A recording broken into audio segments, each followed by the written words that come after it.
period that preceded President Obama coming into office, there had been 3 devastating wars, 2 in Gaza and 1 in Lebanon, that had been rather traumatic for the region. And I mentioned the loss of prestige for our country. This is the setting that Obama inherited in 2009. First thing he did was go to Cairo, where he tried to start and turn a new page.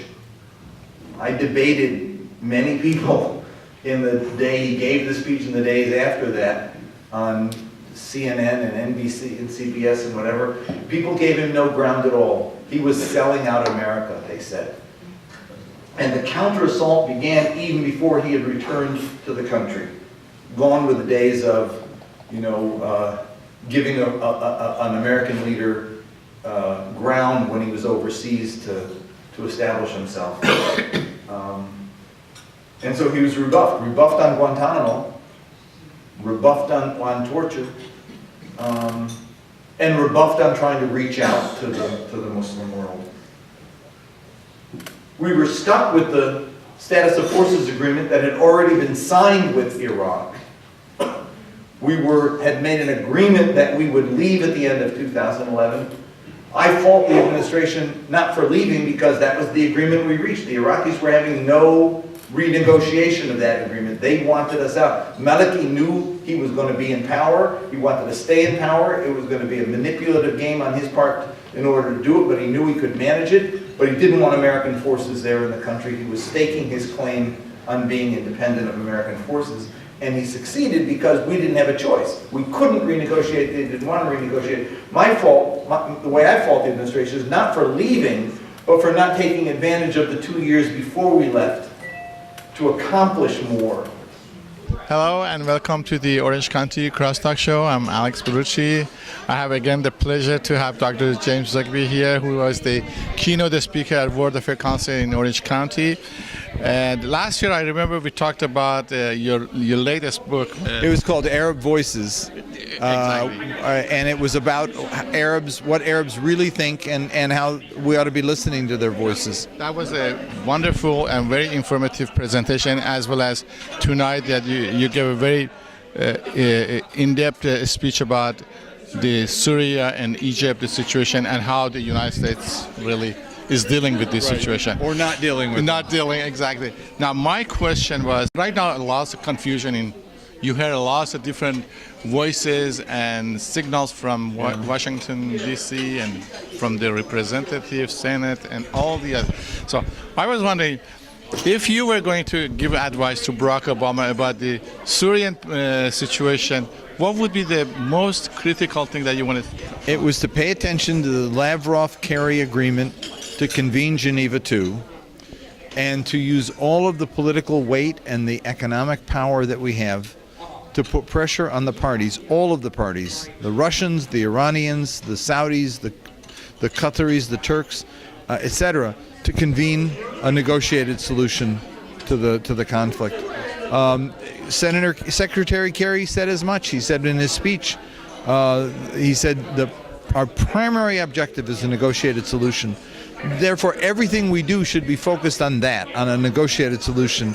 And the question would be, if we bomb, does it help us get to the negotiated solution, or does it pull us away? I think it pulls us away, and so what we ought to be doing is focusing on that. What do we have to do to get the parties to negotiate?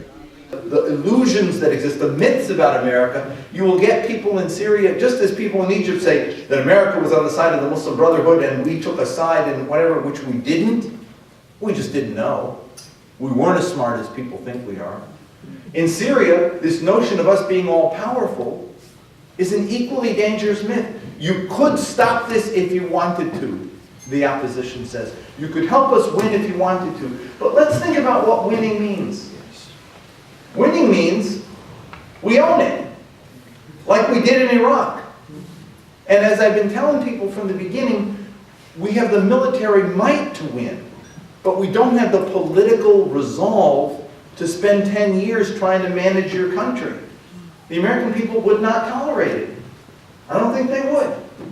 And I don't think they should. The fact is that what we need to be doing is stop people from pouring gasoline on the fire and not bring our own gas pump. That would be the smart thing to do. I heard again a lot of representatives and different senators saying that, first of all, they said we're going to Syria because of democracy. Now I heard also the story that they are going to weaken the Syrian because they want to get to Iran. They want to send a message to Iran. What is your take on this one? Well, I think that there is that part of it, the sense that this is a war to bleed Iran and to weaken Iran. But the bottom line is that it will not serve that purpose. What it will do is create deeper divisions in the region and cause those divisions to fester. So the issue here is, I mean, you always have two choices with a conflict. You can either pour gasoline on it or you can try to put it out. I believe in putting it out. And I strongly believe right now that the longer this goes on, the more dangerous and volatile the region becomes. And this is not going to bleed Iran as much as it's going to cause consequences in Lebanon, in Jordan, in Turkey, and in Iraq as well, that will be with us for decades to come. And so this is not a winning strategy to bleed Iran.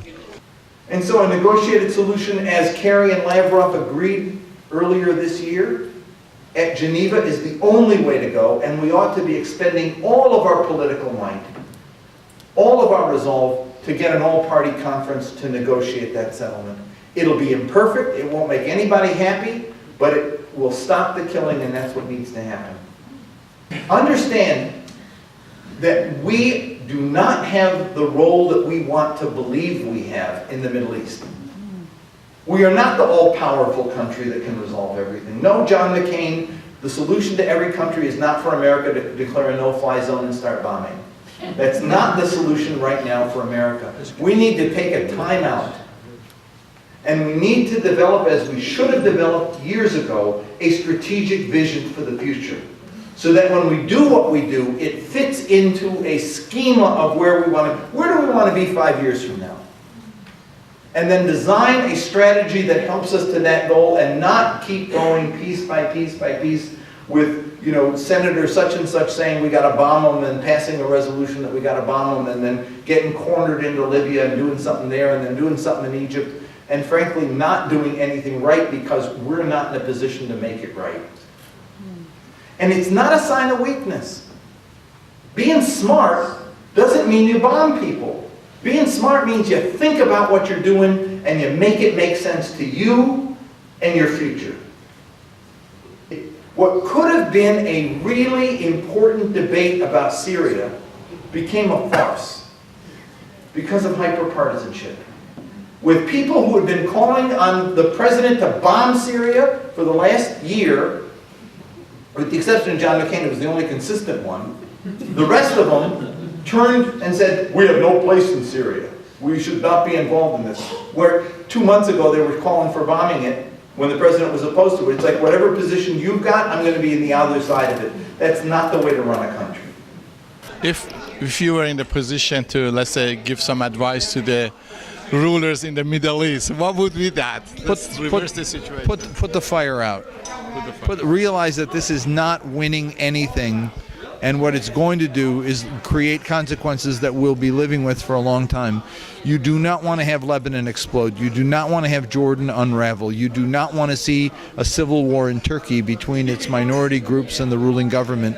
You do not want to see Iraq any further destabilized. It already is destabilized. This is playing with fire, and it is going to burn everybody. So in other words, you're saying calm it down, bring it down and start sitting and negotiate. And it won't be perfect, and it'll leave bad blood because people are angry. But it is better to calm it down and live with trying to resolve the differences that exist through a negotiated settlement than it is to keep this fighting going on. Egypt needs jobs. Egypt needs water purification systems. Egypt needs health care. Egypt needs education. Egypt needs things that will grow their economy. And yet what we've done is cut off the economic aid and then keep doing the military aid. And just this week, AID suspended the Higher Education for Development program, $300 million spent in countries all over the world where we actually do programs that help people grow in their country, to do things like agricultural sciences and water purification and healthcare development, etc. That the amount of money that we're spending right now with 5 warships in the Mediterranean, in 2 months' time, if they're still there, that would have been as much money as it takes to run that program for a whole year. And if we actually start a war, guess what? That program would have been able to be run for 3 years with what we spend in a month bombing Syria. It makes no sense to have our priorities be backward. What the world wants from us is our knowledge. We talk about our values. That's what they want from us, is the value we place on knowledge, technology, the knowledge we place on advancement and on meeting people's needs. That's what they want, but that's not what they're getting. Thank you very much, Dr. Zogby, for your time, and it was nice again meeting you. And finally, with regard to Syria, we had a press for a negotiated settlement. It's the only way out of this, and it's the only way to end it. We ought to hope that the Kerry-Lavrov meetings produce an agreement to get rid of these weapons of mass destruction in Syria. And I believe that what we ought to do is refer Bashar al-Assad to the International Criminal Court as a war criminal and begin to prepare the documents now. Bomb him, and he only becomes a hero. Declare him a war criminal and send him to the criminal court and prepare the documents now, and you humiliate him. That's what needs to happen. With regard to Egypt, I think we need to recognize the limits of our capacity to make change, to recognize that our standing is so low, and given the reality that we're facing, we have to figure out a long-term strategy to improve our standing in the region, because it's important to us for all the reasons you declared.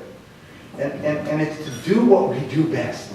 It's to develop a job-creating program. It's to develop an educational advancement program, and to work cooperatively with our universities and with our professionals to develop a program for Egypt, not unlike we did during the Peace Corps period, that helps bring the best of America and sends a different message. We have to turn the tide of public opinion in that country, and the best way to do it is through goodwill. We've done it in the past, and we can do it again. Those are the thoughts I'm laboring with right now, and I'd be happy to take your questions.